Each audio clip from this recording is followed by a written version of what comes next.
بسم اللہ الرحمن الرحیم الحمد للہ رب العالمین الحمد للہ نحمده ونستعینه ونستغفره ونؤمن به ونتوکل علیہ ونعوذ باللہ من شرور انفسنا ومن سیئات اعمالنا من يهده الله فلا مضل له ومن يضلله فلا هادي له وأشهد أن لا إله إلا الله وحده لا شريك له وأشهد أن سيدنا وسندنا ومولانا محمدا عبده ورسوله صلى الله تبارك وتعالى عليه وعلى آله وأصحابه وأزواجه وذرياته وأهل بيته وبارك وسلم تسليما كثيرا كثيرا. اما بعد فاعوذ باللہ من الشیطان الرجیم بسم اللہ الرحمن الرحیم لقد كان لكم في رسول الله أسوة حسنة لمن كان يرجو الله واليوم الآخر وذكر الله كثيرا. وقال الله تبارك وتعالى وتبتل إليه تبتيلا. وقال الله تعالى اقرأ باسم ربك الذي خلق خلق الإنسان من علق اقرأ وربك الأكرم الذي علم بالقلم علم الإنسان ما لم يعلم. وقال النبي صلى الله تعالى عليه وآله وسلم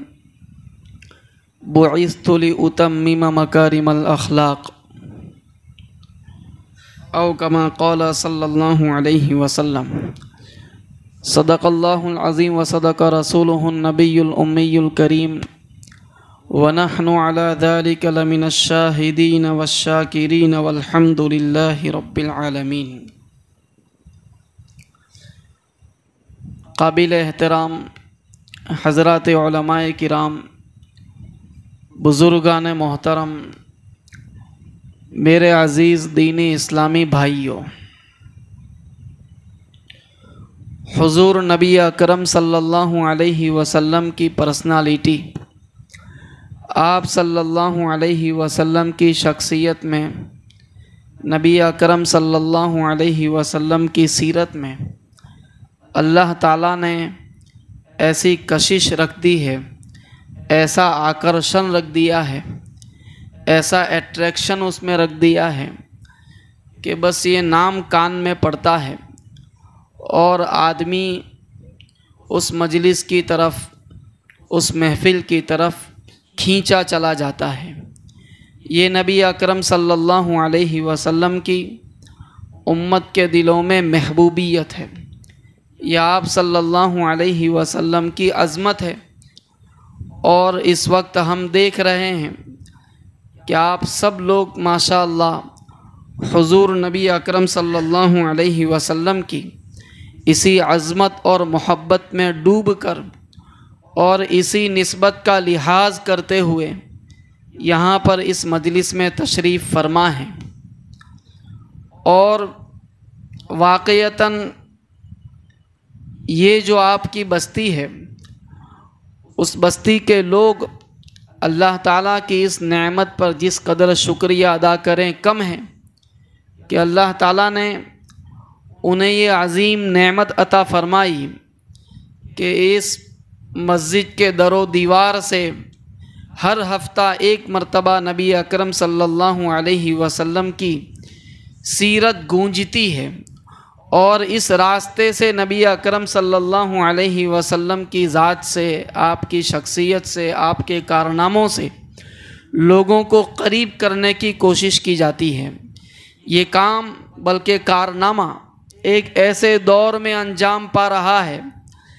جبکہ آدمی فٹ بال کے تعلق سے یا کرکٹ کے تعلق سے بعض ٹیموں کے پورے نام یاد کر لیتا ہے، ان کی ہسٹری یاد کر لیتا ہے. بہت سوں کو یہ بھی یاد ہوتا ہے کہ اس نے کتنی سینچری ماری ہے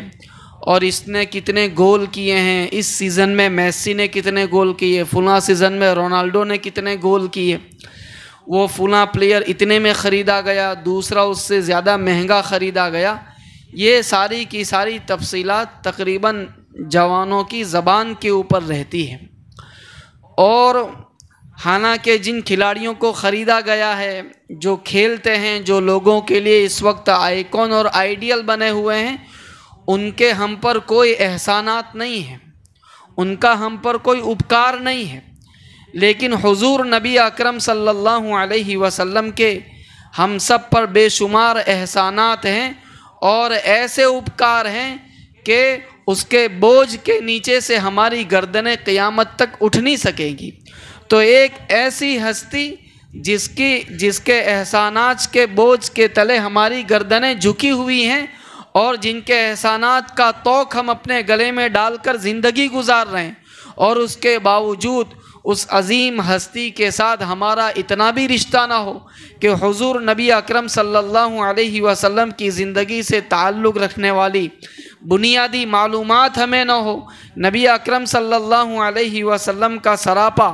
آپ کی پرسنالٹی سے ہمیں کوئی تعلق نہ ہو، آپ کے کارناموں کے ساتھ ہمیں کوئی دلچسپی نہ ہو، تو اس سے زیادہ محرومی کی بات کوئی نہیں ہو سکتی۔ تو میں آپ سب لوگوں کو مبارکباد پیش کرتا ہوں کہ اللہ تعالیٰ نے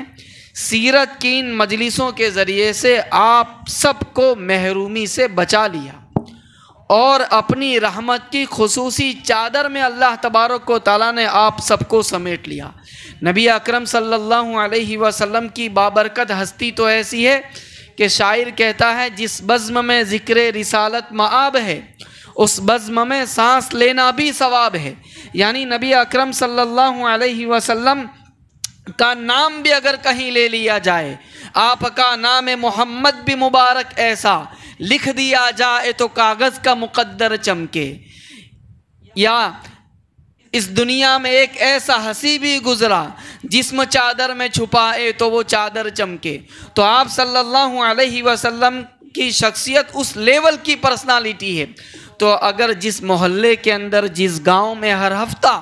حضور نبی اکرم صلی اللہ علیہ وسلم کو یاد کیا جاتا ہو، ہمیں معلوم نہیں ہے کہ اس گاؤں سے کون کون سی بلائیں اور کون کون سی آفتیں اللہ تبارک و تعالیٰ اس تذکرے کی برکت سے اٹھا لیتے ہوں گے، اور نہ جانے یہ تذکرہ کتنی خیر اور برکت آپ کی بستی میں لا رہا ہوگا۔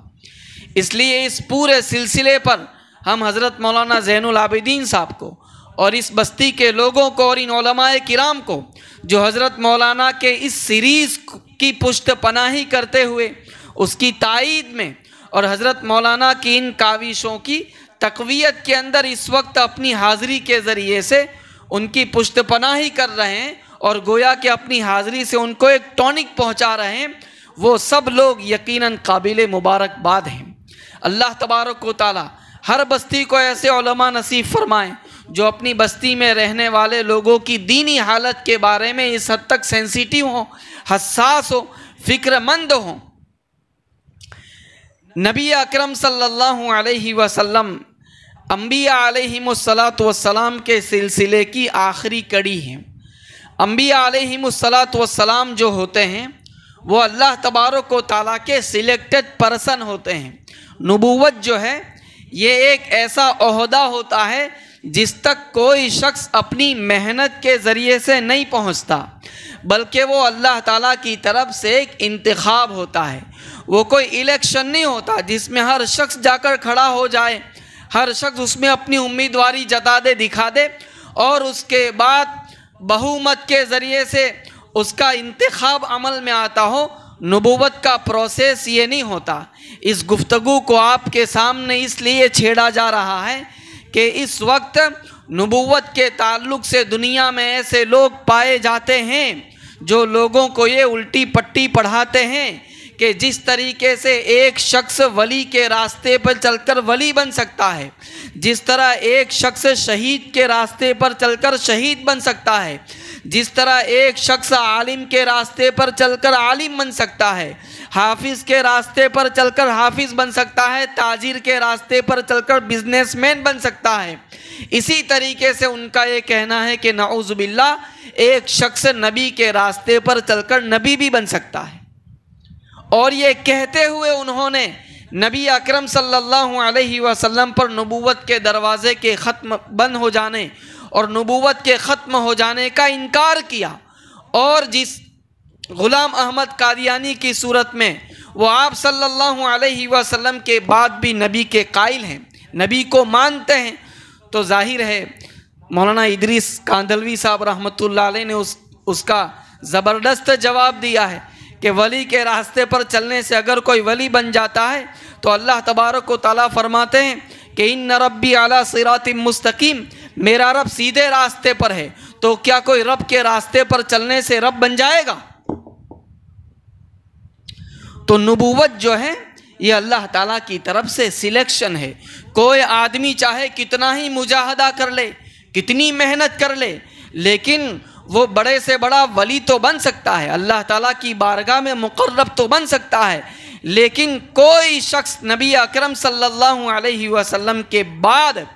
اب نبوت کا دروازہ ہمیشہ کے لیے بند کر دیا گیا۔ جو شخص بھی نبی اکرم صلی اللہ علیہ وسلم کی ختم نبوت کی چادر کو پھاڑنے کی کوشش کرے گا اور اس میں ٹانگ ڈالنے کی کوشش کرے گا، اللہ تبارک و تعالیٰ اسے ذلیل کر کے رہے گا۔ اسی لیے لوگوں نے دیکھا کہ جس شخص نے نبی اکرم صلی اللہ علیہ وسلم کے بعد نبوت کا دعویٰ کیا، اس کا انجام کیا ہوا؟ تاریخ نے اس کو اپنے سینے پر محفوظ کر لیا کہ کس حالت میں اس کی موت آئی ہے، اور وہ کون سی جگہ تھی جس جگہ کے اوپر اس کی روح قبض کی گئی ہے۔ آپ علماء کرام سے اس کی تفصیل معلوم کر سکتے ہیں۔ میں حضرت مولانا سے درخواست بھی کرتا ہوں کہ سلسلے درس میں کبھی اس آخری انجام کی طرف اشارہ بھی کر دیں۔ خیر، تو نبوت اللہ تبارک و تعالیٰ کی طرف سے ایک انتخاب ہے۔ حضور نبی اکرم صلی اللہ علیہ وسلم کو آخری نبی بنا کر اللہ تبارک و تعالیٰ نے یہ اعلان کر دیا کہ نبی جو ہوتا ہے وہ اپنے سماج کا سب سے با اخلاق شخص ہوتا ہے۔ وہ جس سماج میں بھی آتا ہے اس میں جتنے لوگ زندگی گزار رہے ہوتے ہیں، اخلاق و کردار کے لحاظ سے اس سماج کے لوگ ترقی کرتے ہوئے جس لیول کو اچیو کر سکتے ہیں، جس سٹیج تک پہنچ سکتے ہیں، اس وقت بھیجا گیا نبی ان تمام لوگوں کے مقابلے میں اخلاق، کردار اور کیریکٹر کے لحاظ سے سب سے ہائیسٹ لیول کے اوپر ہوتا ہے۔ آپ صلی اللہ علیہ وسلم کو آخری نبی بنا کر اللہ تبارک و تعالیٰ نے یہ اعلان کر دیا کہ ایک انسان اپنے اخلاق اور کردار کے لحاظ سے ترقی کرتے کرتے جس آخری منزل تک پہنچ سکتا ہے، وہ آخری ایڈیشن نبی اکرم صلی اللہ علیہ وسلم کی صورت میں دنیا کے سامنے ظاہر کر دیا گیا۔ اس لیے اب قیامت تک کے لیے کسی نبی کی ضرورت نہیں رہے گی۔ اس اعلان کو قرآن کریم نے بھی کوٹ کیا، جس کی طرف حضرت مولانا دامت برکاتہم نے اشارہ کیا کہ لقد کان لکم فی رسول اللہ اسوۃ حسنہ، کہ نبی اکرم صلی اللہ علیہ وسلم تمہارے لیے آئیڈیل کے طور پر ایک فائنل ایڈیشن ہے۔ قرآن نے اعلان کر دیا انک لعلی خلق عظیم، قرآن نے یہ بھی اعلان کر دیا وما ارسلناک الا رحمتا للعالمین، کہ آپ دنیا جہاں کے لیے ایسی رحمت بنا کر بھیجے گئے ہیں کہ اس کے بعد دنیا کو کسی رحمت کی ضرورت نہیں ہے۔ اب اگر کوئی نبوت کے دعوے کو لے کر اٹھتا ہے تو وہ دنیا کے حق میں رحمت نہیں بلکہ زحمت ثابت ہوگا۔ میرے بزرگوں، حضرت نبی اکرم صلی اللہ علیہ وسلم کے کارناموں کی طرف مولانا اشارہ کر رہے تھے، اور واقعتاً بہت بلیغ انداز میں اشارہ کر رہے تھے کہ انبیاء علیہم الصلاۃ کو کتنی عمریں ملی، کتنا طویل دور ملا۔ ہمارے استاد محترم حضرت مولانا ذوالفقار احمد صاحب نروری رحمۃ اللہ علیہ اس مضمون کو اپنے خاص انداز میں بیان فرماتے تھے کہ رو مٹیریل جو ہوتا ہے، خام مال، کچا مال جسے ہم کہتے ہیں، جس سے کوئی پروڈکٹ تیار کی جاتی ہے، حضرت یہ فرماتے تھے کہ رو مٹیریل جو ہوتا ہے وہ اگر فرسٹ کلاس ہو، وہ اگر اچھا ہو، کوالٹی ہو، تو اس سے جو پروڈکٹ وجود میں آتی ہے وہ پروڈکٹ بھی کوالٹی پروڈکٹ ہوتی ہے، وہ ایک نمبر کا اتپادن ہوتا ہے۔ لیکن اگر جو رو مٹیریل ہے وہ تھرڈ کلاس ہے، اس کے اندر دم خم نہیں ہے، تو اس سے ہم کسی کوالٹی پروڈکٹ کی امید نہیں رکھ سکتے۔ اب اس اصول کو، اس ویشوک اصول کو سامنے رکھنے کے بعد جب ہم نبی اکرم صلی اللہ علیہ وسلم کو دیکھتے ہیں تو آپ صلی اللہ علیہ وسلم کو محنت کے لیے جو زمین ملی ہے وہ زمین کیسی تھی، اس کی طرف مولانا نے اشارہ کیا کہ وہ اس وقت کے گویا کے سب سے گرے پڑے لوگ تھے، سب سے تھرڈ کلاس سوسائٹی تھی۔ تو جن لوگوں کے دلوں پر محنت کرنی تھی وہ رو مٹیریل سب سے تھرڈ کلاس رو مٹیریل تھا، اور دوسری طرف آپ صلی اللہ علیہ وسلم کو محنت کے لیے جو زمانہ دیا گیا وہ مشکل سے 23 ایئرز کا زمانہ ہے، 23 سال کا زمانہ ہے۔ تو مدت 23 سال کی ملی اور محنت سب سے تھرڈ کلاس رو مٹیریل پر کرنی ہے، لیکن یہ حضور نبی اکرم صلی اللہ علیہ وسلم کا کمال ہے کہ آپ نے 23 سال کی مختصر مدت میں سب سے تھرڈ کلاس رو مٹیریل اور خام مال پر محنت کرتے ہوئے ایک ایسا فرد سماج میں تیار کر کے دکھایا کہ ان سے زیادہ اعلیٰ اخلاق اور کردار والے لوگوں کو دیکھنے کے لیے قیامت تک آسمان کی آنکھیں اب ترستی رہیں گی۔ حالی نے کہا بھڑکتی نہ تھی خود بخود آگ ان کی، کیسا بندہ تیار ہو کے مارکیٹ میں آیا، بھڑکتی نہ تھی خود بخود آگ ان کی، شریعت کے قبضے میں تھی باغ ان کی، جہاں کر دیا گرم گرما گئے وہ، جہاں کر دیا نرم نرما گئے وہ۔ یہ نبی اکرم صلی اللہ علیہ وسلم کا کمال ہے، یہ آپ کے فیض نظر کا کرشمہ ہے کہ حضور نبی اکرم صلی اللہ علیہ وسلم نے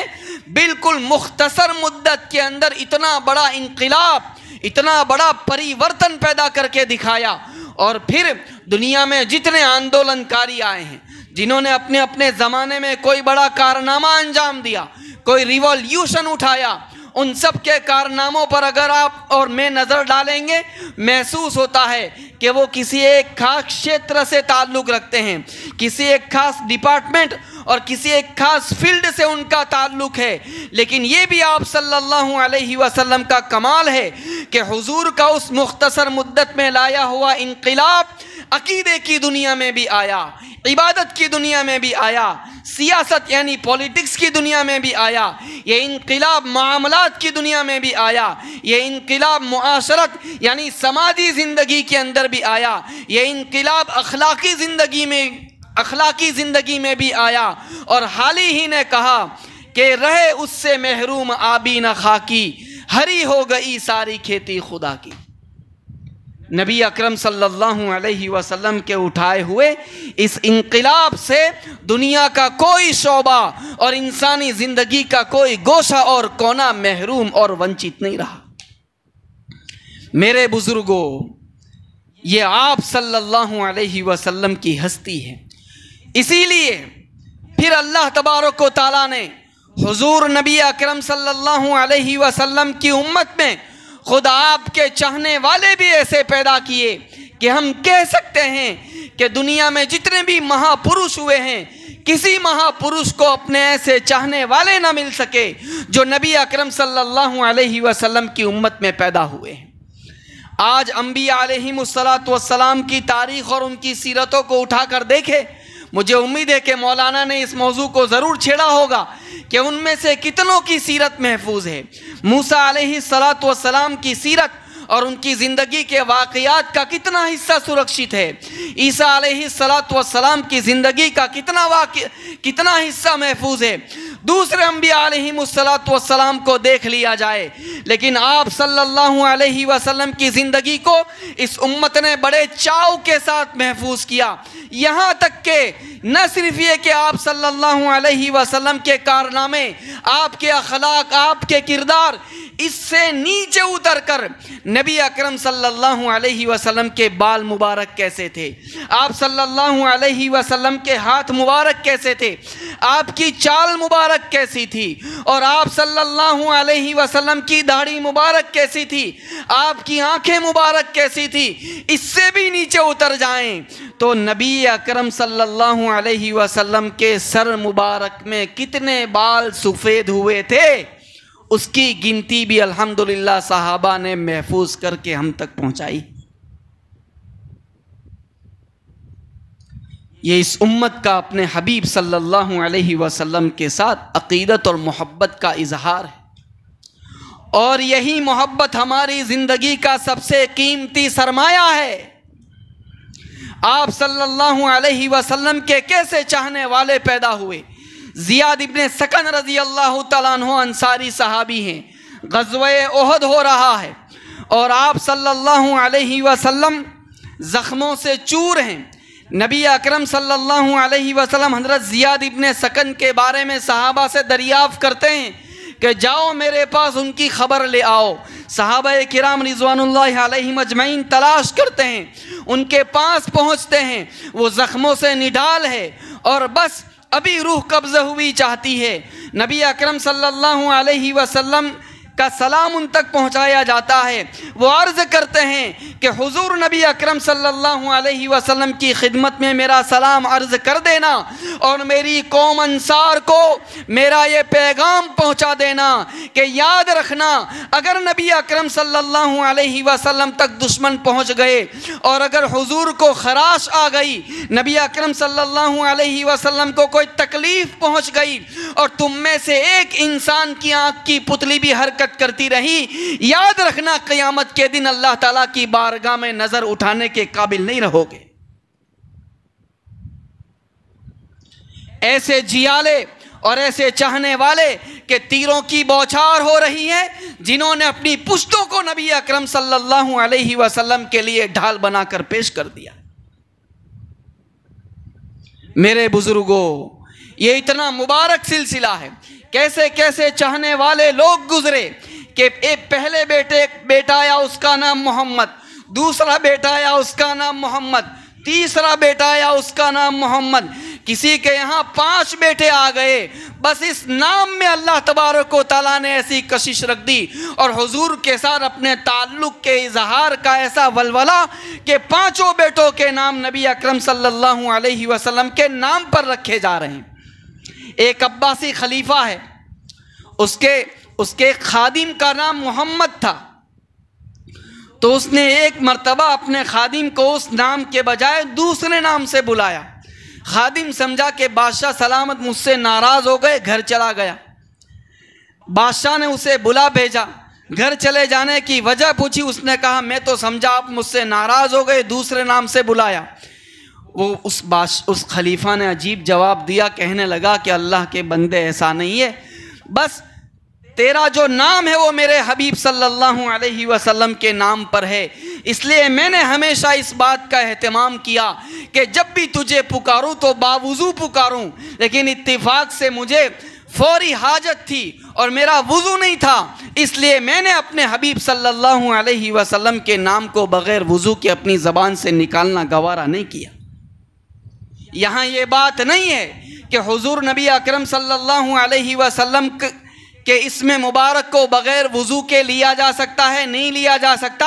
یہ فقہی بحث یہاں نہیں چھیڑ دیں۔ ہم تو یہ عرض کرنا چاہتے ہیں کہ کیا کیا محبت کے آداب و اطوار ہیں اور کیا کیا محبت کے انداز ہیں جو اس امت نے اپنے نبی اکرم صلی اللہ علیہ وسلم کے ساتھ برت کر دکھائے۔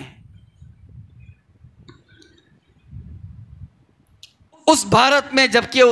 اس کا پارٹیشن نہیں ہوا تھا، ایک انگریز نبی اکرم صلی اللہ علیہ وسلم کی شان میں گستاخی کرتے ہوئے ایک پستک لکھتا ہے۔ مسلمانوں کے اندر اس کے بارے میں غم و غصہ پھوٹ نکلتا ہے،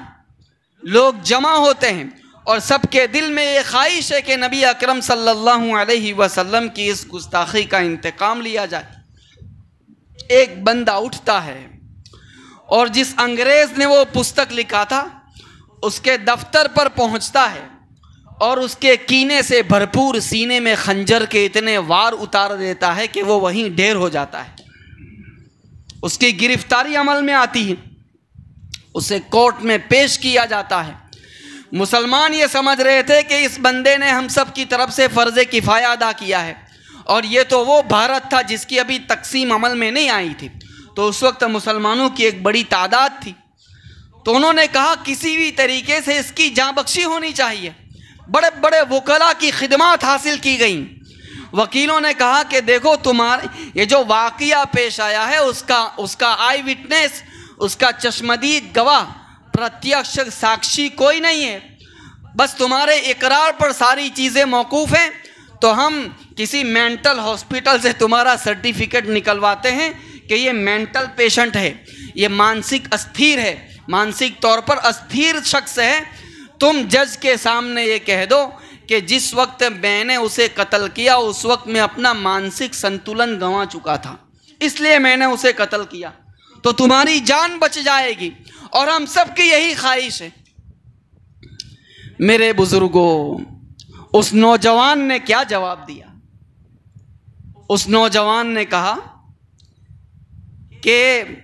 میں نے نبی اکرم صلی اللہ علیہ وسلم کی محبت میں جو کارنامہ انجام دیا، تم مجھے یہ کہہ رہے ہو کہ میں جج کے سامنے یوں کہہ دوں کہ میں اپنا مانسک سنتولن لوز کر چکا تھا اس لیے میں نے یہ کام کیا؟ خدا پاک کی قسم، اپنی پوری زندگی میں سب سے زیادہ ہوش و حواس کے ساتھ اگر میں نے کوئی کام کیا ہے تو یہ کام کیا ہے، اور اس کام کی برکت سے مجھے تو امید ہے کہ مجھے قیامت کے دن نبی اکرم صلی اللہ علیہ وسلم کے دامن شفاعت میں جگہ مل جائے گی۔ میں نہیں کہوں گا یہ، میں پھانسی کے تختے پر لٹکنے کے لیے تیار ہوں، مر کے بھی دکھا دیں گے تیرے چاہنے والے، مرنا کوئی جینے سے بڑا کام نہیں ہے۔ یہ تعلق ہے، یہ محبت ہے جو اس امت نے اپنے حبیب صلی اللہ علیہ وسلم کے ساتھ کر کے دکھائی ہے۔ میرے بزرگوں، یہ گنہگار آپ کی خدمت میں عرض کرتا ہے کہ یہ جو محبت اور تعلق ہے وہی ہماری زندگی کا سب سے قیمتی اثاثہ ہے۔ یہ شمع اگر بجھ گئی، یہ چنگاریاں اگر بجھ گئی تو اس صورت میں کہا جائے گا کہ ہمارے سینوں میں دل نہیں بلکہ پتھر کی سل ہے۔ اس چراغ کو ہمیشہ جلتے رہنا ہے، بلکہ اس سے آگے بڑھ کر کہوں تو اس محبت کو اپنی آنے والی نسلوں کے اندر ٹرانسفر کرتے رہنا ہے کہ میری قیامت تک آنے والی نسلیں نبی اکرم صلی اللہ علیہ وسلم کی محبت میں ڈوبی ہوئی ہو، اور خود میرے دل کے اندر بھی آپ صلی اللہ علیہ وسلم کی محبت ایسی کوٹ کوٹ کر بھری ہوئی ہو کہ خدا نہ خواستہ اگر میرا حقیقی بیٹا بھی نبی اکرم صلی اللہ علیہ وسلم کی شان میں گستاخی کرے اور شریعت مجھے اس کی اجازت دے تو میرے بیٹے کی گردن اتار لینے میں بھی مجھے کوئی ہیزیٹیشن نہیں ہونا چاہیے۔ حضور نبی اکرم صلی اللہ علیہ وسلم کی شخصیت ہم سب سے بڑھ کے ہیں۔ النبی اولا بالمؤمنین من انفسہم وازواجہ امہاتہم۔ شاہ عبد القادر صاحب رحمۃ اللہ علیہ نے اس آیت کریمہ کی تفسیر کرتے ہوئے لکھا ہے کہ النبی اولا بالمؤمنین من انفسہم، کہ نبی کا حق مومنوں پر ان کی جانوں سے زیادہ ہے، یعنی ایک مومن کا اپنی جان کے تعلق سے اس کا جو ادھیکار ہے اپنی جان پر، اس سے کہیں زیادہ ادھیکار حضور کا ہے۔ اس لیے کوئی شخص اگر کہہ دے کہ تم اس آگ کے اندر کود جاؤ، کسی کے کہنے سے اس آگ میں کودنا جائز نہیں ہوگا، لیکن نبی ایسا حکم دے گا نہیں۔ لیکن اگر نبی کسی کو کہہ دے کہ اس آگ میں کود جاؤ تو نبی کے کہنے پر اس آگ میں کود جانا ضروری ہو جائے گا۔ کیوں؟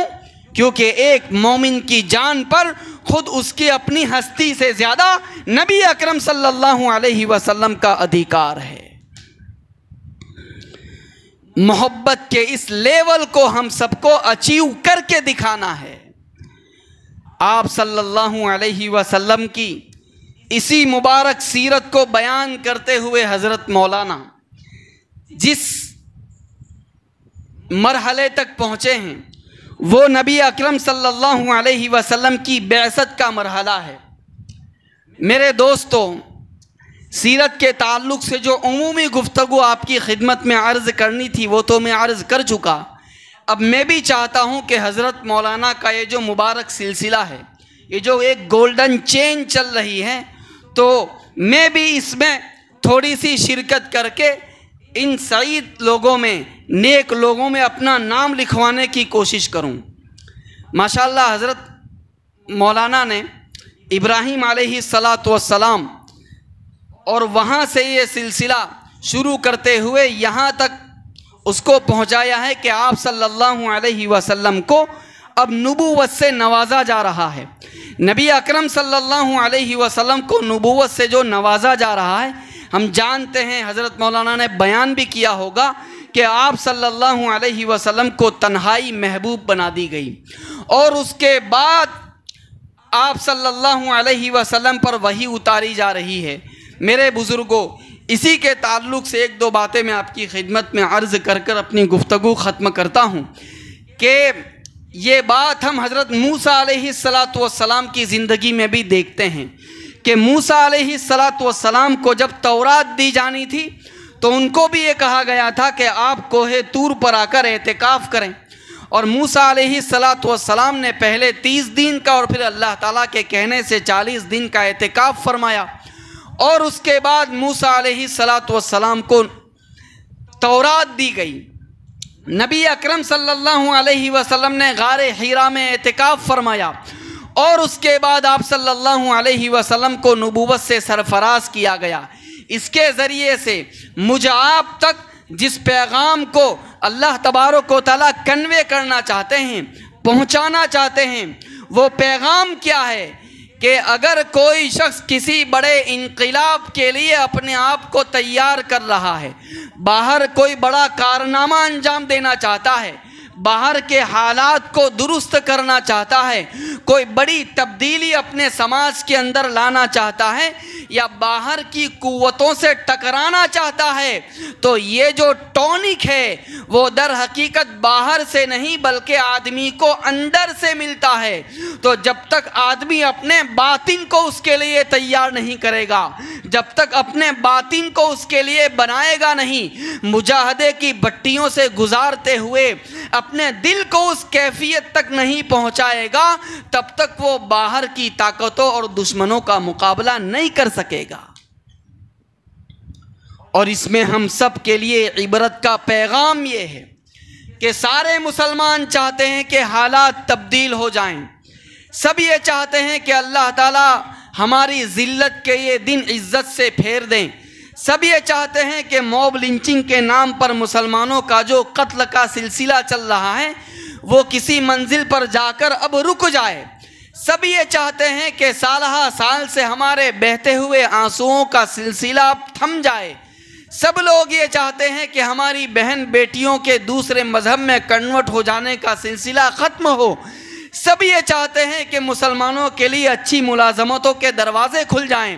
سب یہ چاہتے ہیں کہ ہم بھی لیڈنگ پوزیشن کے اندر آئیں۔ یقیناً یہ سب آرزوئیں ہیں، اور زندہ قوموں کو آرزوئیں رکھنی چاہیے، ورنہ جو قوم اپنے دل کے اندر آرزو بھی پیدا نہ کرے تو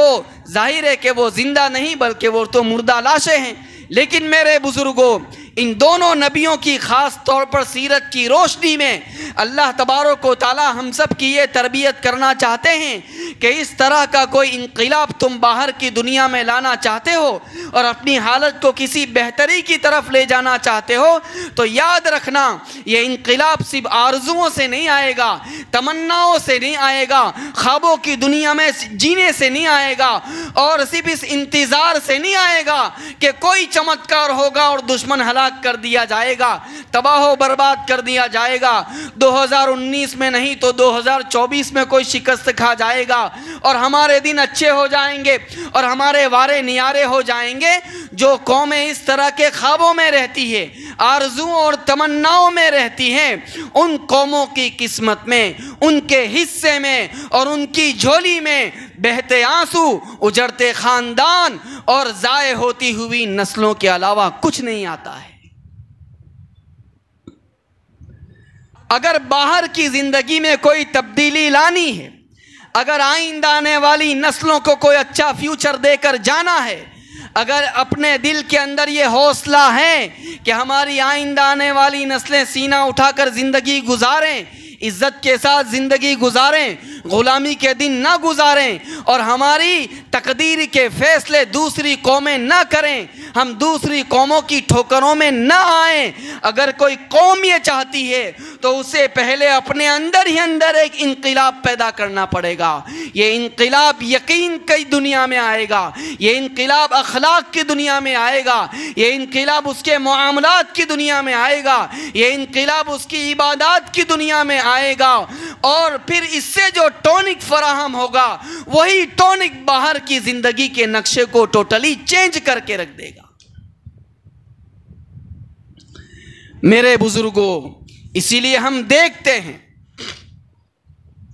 کہ باہر کا جو ماحول ہوتا ہے، اس باہر کے ماحول سے لوہا لینے کا جو سب سے آخری سٹیج ہوتا ہے وہ دو ہاتھ کی جنگ ہوتی ہے، جسے ہماری خاص ٹیکنیکل لینگویج کے اندر جہاد کہا جاتا ہے۔ آپ بھارت کا جائزہ لیں کہ ہمارے ملک کے اندر اس طرح کی جتنی بھی چرور اٹھی ہے، اس طرح کی جتنی بھی تحریکیں اٹھی ہیں، جس میں کہیں انگریزوں کے ساتھ اور کسی زمانے میں کہیں سکھوں کے ساتھ اور اسلام دشمن طاقتوں کے ساتھ لوہا لینے کی نوبت آئی، وہ ساری کی ساری تحریکیں خانقاہوں سے نکل کے آئی ہیں۔ کیوں خانقاہوں سے نکل کے آئی؟ کیونکہ خانقاہوں کے اندر وہاں یہ تربیت دی جاتی تھی کہ تمہارا مقصود اللہ تبارک و تعالیٰ کی رضا ہے۔ دنیا کی محبت کو دل سے کھرچ کھرچ کے نکالا جاتا تھا۔ حضور نبی اکرم صلی اللہ علیہ وسلم کی محبت اور آپ کے دین کی محبت میں اپنا سروسو لٹا دینے کو اپنی سب سے بڑی سعادت سمجھنا خیال کرایا جاتا تھا۔ یہ تربیت ہوتی تھی، یہ اندر باطن کی دنیا میں ایک انقلاب پیدا کیا جاتا تھا، اور اسی کے راستے سے گزرتے ہوئے بندہ اس پوزیشن میں پہنچتا تھا کہ پھر اس کو اس کی جان کا نذرانہ پیش کرنے کے لیے بھی کہہ دیا جائے تو آدمی میدان میں اتر جاتا تھا۔ سید احمد شہید رحمۃ اللہ علیہ کی تحریک دیکھیے، شاہ عبدالعزیز رحمۃ اللہ علیہ کے زیر سایہ، ان کے سائے میں جو وجود میں آئی، حضرت نانوتوی رحمۃ اللہ علیہ کی تحریک دیکھیے، حضرت شیخ الہند رحمۃ اللہ علیہ کی تحریک ریشمی رومال دیکھ لیجئے، یہ سب کی سب چروریں ایسی ہیں جو خانقاہوں سے نکل کے آئی ہیں۔ اور میں اگر ایک قدم آگے بڑھ کے کہوں تو حضرت جی مولانا الیاس صاحب رحمۃ اللہ علیہ، یہ کتنے بڑے آدمی تھے۔ حضرت جی کوئی ایسے بالکل سادہ آدمی نہیں تھے جن کی نگاہوں کے سامنے صرف لوگوں کو نمازی بنا دینا ہو اور صرف لوگوں کو تسبیح پڑھتے ہوئے کر دینا ہو اور چلے 4 مہینے لگوا دینا ہو۔ اگر کوئی یہ کہتا ہے تو یہ حضرت جی مولانا الیاس صاحب رحمۃ اللہ علیہ کے اوپر بڑا الزام ہوگا۔ حضرت جی مولانا الیاس صاحب رحمۃ اللہ علیہ بھی شیخ الہند کے شاگرد ہیں۔ مولانا محمود حسن دیوبندی رحمۃ اللہ علیہ جنہوں نے تحریک ریشمی رومال اٹھائی، ان کے شاگرد ہیں۔ آخر یہ کیسے ہو سکتا ہے کہ شاگرد اپنے استاذ کی فکر سے پربھاوت نہ ہو؟ اس لیے حضرت جی مولانا الیاس صاحب رحمۃ اللہ علیہ نے اس انداز کی تحریک اٹھائی کہ اس سادہ سی محنت کے ذریعے سے لوگوں کے عقیدے اور اخلاق اور معاملات کی دنیا میں ایک بڑا انقلاب پیدا ہو، اور اسی سے پھر آگے کی راہیں ہموار کرتے ہوئے اللہ تبارک و تعالیٰ مسلمانوں کے غلبے کو آسان بنا دے گا۔ لیکن حضرت کا کمال یہ ہے کہ حضرت نے اپنے اس آخری مقصد کو کبھی اپنی زبان سے ظاہر نہیں کیا، اور اس پر ایک سادگی کا پردہ ڈالے رکھا۔ اس میں بڑی مصلحتیں تھی۔ خیر، میں تو یہ عرض کرنے جا رہا تھا کہ اندر کی جو محنت ہوتی ہے، اسی محنت سے پھر باہر کی دنیا میں اللہ تعالیٰ انقلاب لاتا ہے۔ ورنہ میں آج کے بعد 50 سال بھی گزر جائیں، 100 سال بھی گزر جائیں، اور آدمی اور قوم مجموعی طور پر اپنی زندگی کے اندر کوئی تبدیلی پیدا نہ کریں، یاد رکھنا چاہیے یہ گنہگار آپ سے کہہ کے جا رہا ہے کہ 100 سال گزر جائیں گے، ہماری حالت کے اندر کوئی تبدیلی پیدا نہیں ہوگی۔ ایک قدم آگے بڑھ کے میں کہتا ہوں کہ یہاں تک کہ اگر حکومتیں بھی تبدیل ہو جائیں، لیکن ہم نے اپنے اخلاق میں، ہم نے اپنے معاملات کے اندر کوئی اصلاح اور سدھار پیدا نہیں کیا، تو اس صورت میں حکومتوں کے تبدیل ہونے سے بھی ہمارے دن پھرنے والے نہیں ہیں۔ اللہ تعالیٰ کا تعلق اپنے بندوں کے ساتھ حسب نسب کا نہیں ہے، رشتہ داری کا نہیں ہے، اللہ تعالیٰ کا تعلق اپنے بندوں کے ساتھ ایمان و اعمال کا ہوتا ہے۔ ایاک نعبد و ایاک نستعین، اس میں اس حقیقت کو بتایا گیا ہے جسے بندہ ہر نماز میں پڑھتا ہے، امام صاحب کے پیچھے وہ سنتا ہے کہ ایاک نعبد و ایاک نستعین، کہ اللہ ہم تیری عبادت کرتے ہیں، اور جب تیری عبادت کرتے ہیں جس میں پوری زندگی سے تعلق رکھنے والے احکام آ گئے، تو تیری عبادت کرنے کے بعد وَإِيَّاكَ نَسْتَعِينُ پھر تیری مدد کے ادھیکاری بنتے ہیں۔ تو پہلا پیغام جو نبی اکرم صلی اللہ علیہ وسلم کی سیرت کے اس خاص واقعے سے تعلق رکھتا ہے وہ یہ ہے کہ انقلاب پہلے اپنی زندگی کے اندر لایا جائے گا، پھر اس کا امپلیمنٹ باہر ہوگا، پھر اس کا ریئیکشن ہمیں باہر نظر آئے گا، پھر اس کے ریزلٹ اللہ تبارک و تعالی ہم کو باہر دکھائے گا۔ دوسری بات جس پر اس گفتگو کو اب ختم ہو جانا ہے وہ میرے بزرگوں یہ ہے کہ جو سب سے پہلی وحی آئی ہے، اقرأ بسم ربک الذی خلق، پڑھو اس رب کے نام سے جس نے پیدا کیا۔ ظاہر ہے کہ عیسیٰ علیہ السلام اور نبی اکرم صلی اللہ علیہ وسلم کے درمیان 600 سال کا فاصلہ ہے۔ آخری وحی عیسیٰ علیہ السلام پر آئی، آسمان کا زمین سے رشتہ قائم ہوا، اور اس کے 600 سال کے بعد اب نبی اکرم صلی اللہ علیہ وسلم کے ذریعے سے پھر سے اس دنیا کے پیدا کرنے والے کی طرف سے انسانوں کے نام کوئی پیغام آ رہا ہے۔ سوال پیدا ہوتا ہے کہ وہ سب سے پہلا پیغام کیا ہونا چاہیے جو 600 سال کے بعد خالق کی طرف سے مخلوق کے نام آ رہا ہے۔ اب اس زمانے کا منظر جب ہم اپنی نگاہوں کے سامنے رکھتے ہیں تو عقل یہ کہتی ہے کہ سب سے پہلا پیغام زنا کے بارے میں آنا چاہیے تھا کہ ویابھچار نہ کرو، کیونکہ اس زمانے کے اندر زنا بہت عام تھا۔ عائشہ صدیقہ عفیفہ رضی اللہ تعالیٰ عنہ کہتی ہیں کہ ایک عورت کئی مردوں سے تعلق قائم کرتی تھی، جب بچہ پیدا ہوتا تھا سب کو بلاتی تھی، بخاری شریف کی روایت ہے، سب کو بلاتی تھی اور کہتی تھی کہ تم سب لوگوں نے میرے ساتھ تعلق قائم کیا ہے، اور یہ بچہ پیدا ہوا ہے جس کے ساتھ اس کا چہرہ ملتا ہو وہ اس کو لے جائے۔ ایسی بے حیائی کا زمانہ ہے۔ تو عقل تو یہ کہتی ہے کہ زنا کے بارے میں پہلی وحی آنی چاہیے تھی۔ اس زمانے میں جوا عام تھا تو سب سے پہلے جوئے کے حکم کے ذریعے سے ایڈریس کیا جانا چاہیے تھا۔ اس زمانے میں یتیموں کا مال کھانا عام تھا، ہونا تو یہ چاہیے تھا کہ اس حکم کے تعلق سے سب سے پہلے لوگوں کو سمبودھت کیا جائے۔ لیکن عجیب بات ہے کہ ان میں کی کسی برائی کا ذکر نہیں کیا گیا، اور اگر کسی چیز کے ذریعے سے 600 سال سے کٹے ہوئے اس تعلق کو ریفریش کیا گیا تو اس پیغام کے ذریعے سے ریفریش کیا گیا کہ اقرأ بسم ربک الذی خلق، پڑھو اس رب کے نام سے جس نے پیدا کیا ہے۔ سب سے پہلی وحی جو آئی وہ ایجوکیشن کے بارے میں آئی ہے، سب سے پہلی وحی جو آئی وہ تعلیم کے بارے میں آئی ہے۔ اور میرے بزرگوں، یہ جو وحی آئی ہے اقرأ بسم ربک الذی خلق، اس کے ذریعے سے اللہ تعالیٰ پیغام کیا دینا چاہتے ہیں؟ پیغام انسانوں کے نام یہ دینا چاہتے ہیں کہ دیکھو اب جو دور آنے والا ہے وہ علم کا دور ہوگا، وہ ٹیکنالوجی کا دور ہوگا، وہ ایجوکیشن کا دور ہوگا، اور اس دور کے اندر ہم قوموں کے زوال اور ان کی پستی پڑتی کے لیے اس چیز کو بہت بڑے ایلیمنٹ کے طور پر استعمال کرنے والے ہیں کہ جو قوم علم کے میدان میں آگے بڑھے گی، اس کے جھنڈے گاڑ دے گی، اس میدان میں پھریرے لہرا دے گی، وہ قوم چاہے کتنی ہی مائنورٹی میں زندگی گزارتی ہو لیکن اس قوم کو پوری دنیا پر حکومت کرنے کا ادھیکار ہوگا۔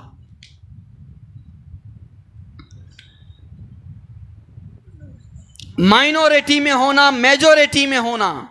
یہ قوموں کی زندگی کے اندر زیادہ مہتو نہیں رکھتا ہے۔ اگر کوئی چیز قوموں کی زندگی میں مہتو رکھتی ہے تو وہ یہ ہے کہ اس زمانے میں دنیا کو چلانے والا جو پاور ہے،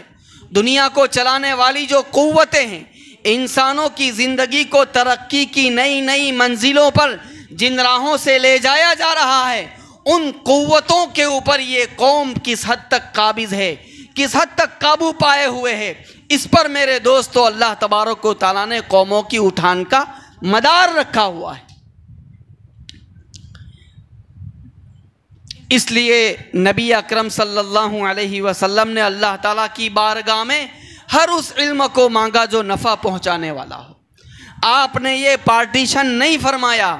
کہ یہ علم عطا کر اور یہ علم عطا نہ کر، نہیں، آپ صلی اللہ علیہ وسلم نے ہم سب کا رجحان بنایا، ہم سب کی ایک مینٹالٹی کریٹ کی کہ جس علم کے ذریعے سے بھی لوگوں کو نفع پہنچایا جا سکتا ہے اس علم کے میدان میں اپنے آپ کو بڑھاؤ۔ لیکن اتنی بات ضرور ہے کہ جہاں یہ کہا کہ اقرا پڑھو، وہاں اس کے ساتھ ساتھ اس کو ایڈ کیا کہ بسم ربک الذی خلق، اس رب کے نام کے ساتھ پڑھو جس نے پیدا کیا۔ اور واقعتاً قرآن کریم کے اوپر قربان جائیے کہ اس نے اتنا چھوٹا سا ورڈ بڑھا کر ٹیکنالوجی اور علم اور ایجوکیشن کے بارے میں پورے کنسیپٹ کو چینج کر دیا۔ اس نے یہ بتایا کہ جو علم بھی اللہ تبارک و تعالیٰ کی رہنمائی سے باہر ہوگا، جو علم بھی اللہ تعالیٰ کی نگرانی سے باہر ہوگا، جس علم کو اللہ تعالیٰ کو بھول کر حاصل کیا جائے گا، اسے چھوڑ کر حاصل کیا جائے گا، وہ علم دنیا کے لیے پروڈکٹیو نہیں بلکہ ڈسٹرکٹیو ہوگا۔ وہ علم دنیا کے لیے رچناتمک نہیں بلکہ ودھونسک ہوگا۔ وہ علم دنیا کے لیے تعمیری نہیں بلکہ تخریبی ہوگا۔ اس کے ذریعے سے وناش آئے گا، وناش نہیں سروناش آئے گا۔ کیسے؟ آپ دیکھتے ہیں کہ ٹیکنالوجی آئی، نیوکلیئر بم بنایا گیا اور ہیروشیما اور ناگاساکی کے اوپر اس کو ڈالا گیا اور منٹوں کے اندر دونوں شہر کو کھنڈر اور قبرستان کے اندر تبدیل کر دیا گیا۔ عراق میں 8 لاکھ مسلمان مار دیے گئے، افغانستان میں 12 لاکھ لوگوں کو موت کی نیند سلا دیا گیا، سیریا کے اندر لاکھوں مسلمانوں کا قتل ہوا۔ بلکہ آپ کو حیرت ہوگی کہ کیمیکل ویپنز استعمال کیے گئے، زہریلے ہتھیار استعمال کیے گئے، اور کتنے بچے اس کی وجہ سے موت کی نیند ہمیشہ کے لیے سو گئے۔ یہ کیوں ہوا؟ اس لیے ہوا کہ ٹیکنالوجی اور علم کو خدا کے نام سے الگ کر دیا گیا۔ وہ خدا کی ہدایت کی چھاؤں میں نہیں ہوا، اللہ تعالیٰ کی رہنمائی کے سائے میں نہیں ہوا۔ اس کے نتیجے میں انسانیت کو یہ دکھ بھرے دن دیکھنے پڑے۔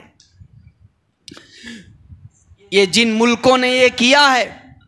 چاہے وہ UK ہو، چاہے وہ امریکہ ہو، ان کے جو پریسیڈنٹ ہے، کیا وہ پڑھے لکھے لوگ نہیں تھے؟ نہیں، وہ سب ویل کوالیفائڈ لوگ تھے۔ کوئی ہارورڈ سے پڑھ کے آیا، کوئی آکسفورڈ سے پڑھ کے آیا۔ ملینرز اور بلینرز کے بیٹے جن یونیورسٹیوں کے اندر پڑھتے ہیں، یہ وہاں تعلیم پائے ہوئے لوگ ہیں، لیکن انہوں نے چونکہ علم اور ٹیکنالوجی کو خدا کے نام سے الگ کر دیا، اس کا نتیجہ یہ بھگتنا پڑا کہ وہ علم دنیا کے لیے وناشکاری بن گیا۔ کیسے وناشکاری بنتا ہے؟ یہ تو ہم نے ایک پہلو کو ذکر کیا۔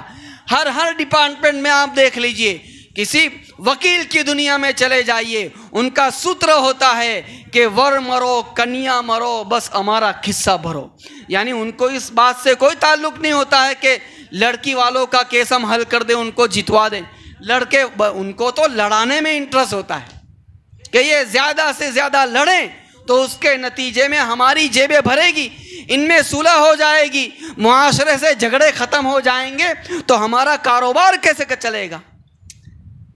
ایسا دور لوگوں نے دیکھا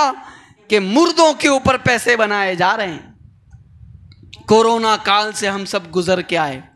ایسے ایسے واقعات ہیں کہ آدمی کیا عرض کرے۔ ہمارے ایک صاحب نے ہمیں سنایا کہ ایک شخص اپنے بہت قریبی پیشنٹ کو، کریٹیکل سچویشن میں وہ پیشنٹ تھا، اس کو لے کر وہاں پہنچے، احمد آباد کے کسی ملٹی اسپیشلسٹ اسپتال میں پہنچے۔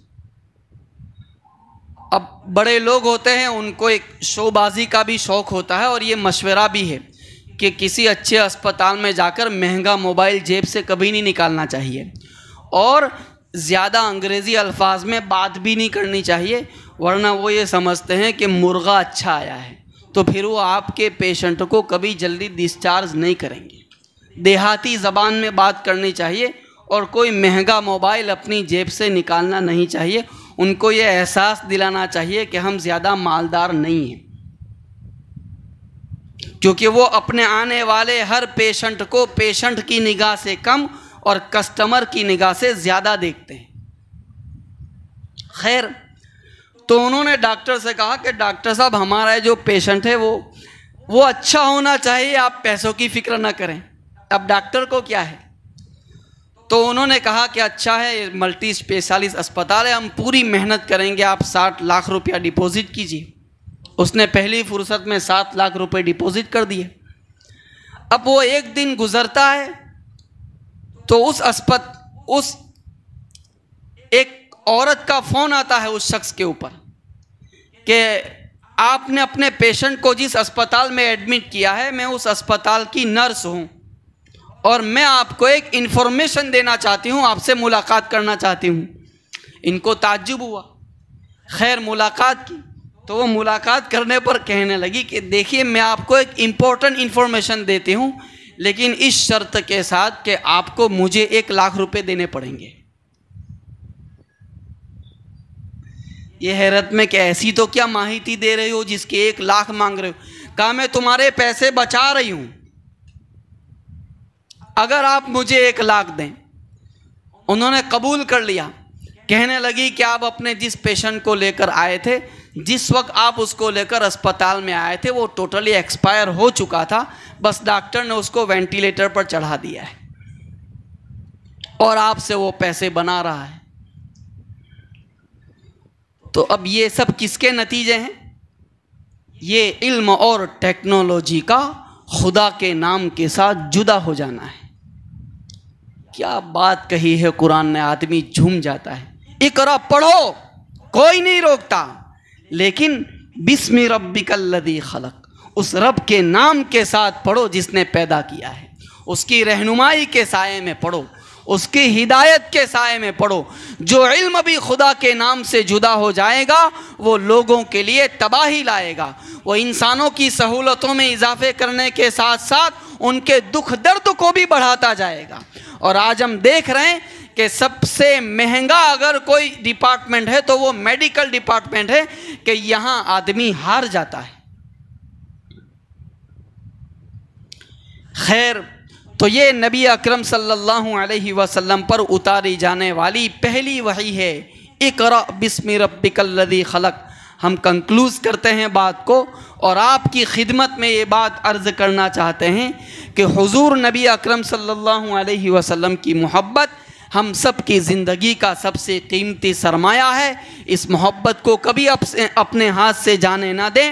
اور اس محبت کو مسلسل ہمارے دلوں میں بیدار رکھنے کے لیے حضرت مولانا کی طرف سے سیرت کا جو سلسلہ چل رہا ہے، آپ اس کے دست و بازو بن جائیں، آپ اس محفل کی رونق بن جائیں. اللہ تعالیٰ کی ذات سے امید ہے کہ انشاءاللہ ثم انشاءاللہ اس کے ذریعے سے ہماری زندگیوں میں نہ صرف یہ کہ انقلاب آئے گا، لیکن آپ ہر ہفتے اپنے 20 منٹ 25 منٹ حضور کی محبت میں جو قربان کریں گے تو ہو سکتا ہے کہ کل قیامت کے دن نبی اکرم صلی اللہ علیہ وسلم جبکہ حوض کوثر کے اوپر ہوں گے اور لوگوں کی لائن لگی ہوئی ہوگی، حضور نبی اکرم صلی اللہ علیہ وسلم ہمیں بلا لیں اور کہیں کہ میرا یہ امتی میری محبت میں ہر ہفتہ کچھ نہ کچھ وقت فارغ کیا کرتا تھا.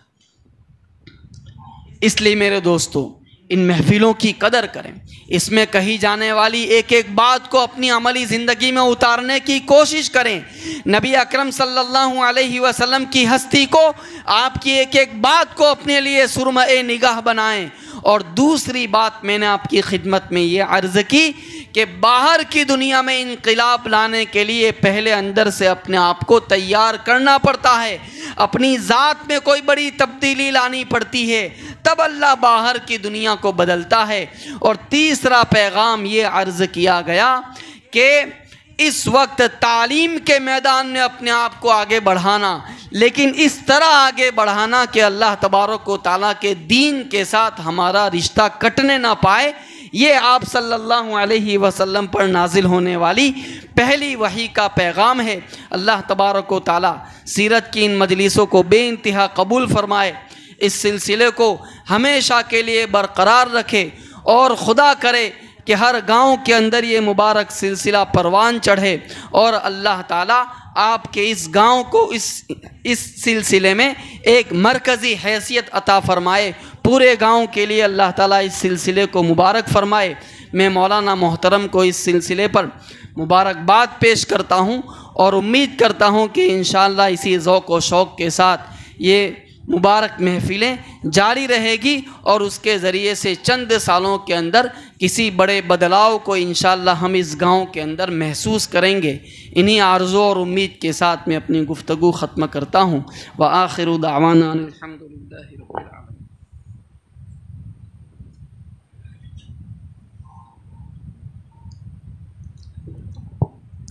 بسم اللہ الرحمن الرحیم، الحمدللہ رب العالمین، اللہم صلی علی سیدنا مولانا محمد وعلی آل سیدنا مولانا محمد مبارک وسلم۔ اللہم ارزقنا حبک وحب رسولک وحب من ينفعنا حبہ عندک،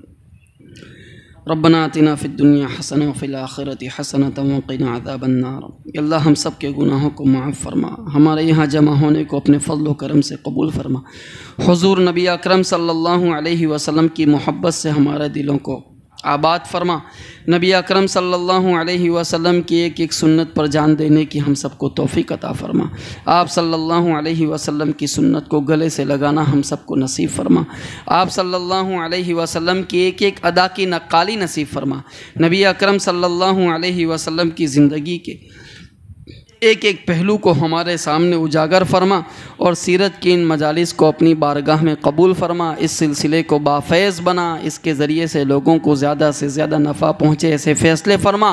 ہمارے نوجوانوں میں خاص طور پر اور پوری بستی میں عمومی طور پر اس کے ذریعے سے ایک بڑا انقلاب آئے ایسے فیصلے فرما، مولانا کی محنتوں کو قبول فرما، ان کا تعاون کرنے والے ان علماء کرام کو جو اس وقت یہاں پر تشریف فرما ہیں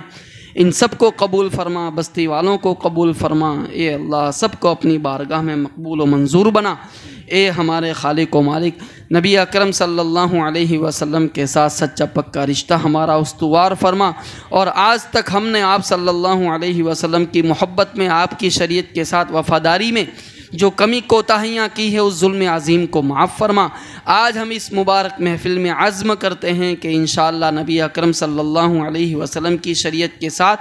وفادار رہیں گے، چاہے وہ ہمارے مزاج کے خلاف ہو، چاہے وہ ہمارے نفس کے خلاف ہو، چاہے وہ ہمارے رسم و رواج کے خلاف ہو، اللہ ہمارے عزم مصمم کو قبول فرما۔ اس پورے سلسلے کو قائم کرنے کے لیے جو لوگ بھی جس انداز کا تعاون کرتے ہیں ان سب کے تعاون کو اپنی بارگاہ میں قبول فرما، اور سیرت کی مبارک مجلسوں کی رحمت اور برکتوں سے اس گنہگار کو بھی محروم نہ فرما۔ اے اللہ ہم سب کو حضور نبی اکرم صلی اللہ علیہ وسلم کے لائے ہوئے دین کو پھیلانے کی توفیق عطا فرما، حضور کی دعوت کے اعلی کار کے طور پر ہم سب کو استعمال فرما، اس مشن میں ہم سب کو بھی کھپنا نصیب فرما، ہمارے جان کو، مال کو، ہماری صلاحیتوں کو، ہمارے وقت کو نبی اکرم صلی اللہ علیہ وسلم کے دین کی دعوت کے لیے استعمال فرما۔ اے اللہ ہم سب کی جائز تمنا اور مرادوں کو پورا فرما۔ اے اللہ یہ آپ صلی اللہ علیہ وسلم کی نسبت سے سجائی جانے والی مبارک محفل ہے، اور یقیناً بڑی بابرکت محفل ہے، اس محفل کی برکت سے حاضرین کی جائز تمناؤں کو پورا فرما، سب کے دکھوں کو دور فرما، سب کو مصیبتوں سے، پریشانیوں سے نجات نصیب فرما۔ اے اللہ لوگ ایسی ایسی بیماریوں میں گرفتار ہیں کہ جن کا علاج بھی عالم اسباب میں ممکن نہیں رہا، اے اللہ ایسے تمام بیماروں کو آپ صلی اللہ علیہ وسلم کی مبارک مجلس کی نسبت سے شفا عطا فرما، آپ صلی اللہ علیہ وسلم کے مبارک نام کے طفیل سب کی بگڑی بنا دے، بے روزگاروں کو حلال پاکیزہ روزی عطا فرما، بے نکاحوں کے نکاح کا انتظام فرما، جن کی اولاد نافرمان ہے فرما بردار بنا، جن کے یہاں اولاد نہیں نیک صالح خوبصورت و خوب سیرت اولاد نصیب فرما، جن کے یہاں صرف بیٹے ہیں بیٹی کی تمنا ہے بیٹیاں عطا فرما، جن کے یہاں بیٹیاں ہیں بیٹے کی آرزو رکھتے ہیں اپنے فضل و کرم سے خوبصورت و خوب سیرت بیٹے ان کو عطا فرما، جو لوگ اپنی اولاد کی نافرمانی کی وجہ سے پریشان ہیں اولاد کو ماں باپ کے لیے آنکھوں کی ٹھنڈک بنا، ہم سب کو اپنے والدین کی قدر کرنے کی توفیق عطا فرما، اگر وہ زندہ ہے تو ان کی خدمت کر کے جنت کمانے کی توفیق عطا فرما، اگر وہ آپ کے پاس پہنچ گئے تو ان کے لیے ایصال ثواب کرنے کی توفیق عطا فرما، تمام مرحومین کی بال بال مغفرت فرما، کروٹ کروٹ چین سکون نصیب فرما۔ اے اللہ ہم سب کو حلال پاکیزہ روزی عطا فرما، حرام لقمے سے ہماری اولاد کی نسلوں کی حفاظت فرما، آپس میں محبت اور مودت پیدا فرما۔ اس گاؤں میں ترقی کے جتنے منصوبے ہیں ان تمام منصوبوں کو اپنے فضل و کرم سے پورا فرما، اس بستی پر اپنی خصوصی رحمت نازل فرما، جتنے خیر کے کاموں کی آرزو امید کی جا رہی ہے اپنی بارگاہ میں اس کو منظور فرما کر پورا ہونے کے غیبی اسباب پیدا فرما، اپنے خزانوں کو ان کاموں کی تکمیل کے لیے کھول دے، اہل خیر کو اس کی طرف متوجہ فرما۔ اے اللہ ہم سب کی جائز مرادوں کو پورا فرما، اس مجلس میں اور جو کچھ مانگنا تھا زبان پر نہیں آ سکا بے مانگے اپنے فضل و کرم سے نصیب فرما، ہماری دعاؤں کو محض اپنے فضل و کرم سے حضرت نبی اکرم صلی اللہ علیہ وسلم کے صدقے طفیل میں قبول فرما۔ ان اللہ و ملائکتہ یصلون علی النبی یا ایھا الذین آمنوا صلوا علیہ وسلموا تسلیما۔ اللہم صلی علی سیدنا مولانا محمد وعلی آل سیدنا و مولانا محمد وبارک وسلم۔ سبحان ربک رب العزة عما یصفون وسلام علی المرسلین والحمد للہ رب العالمین۔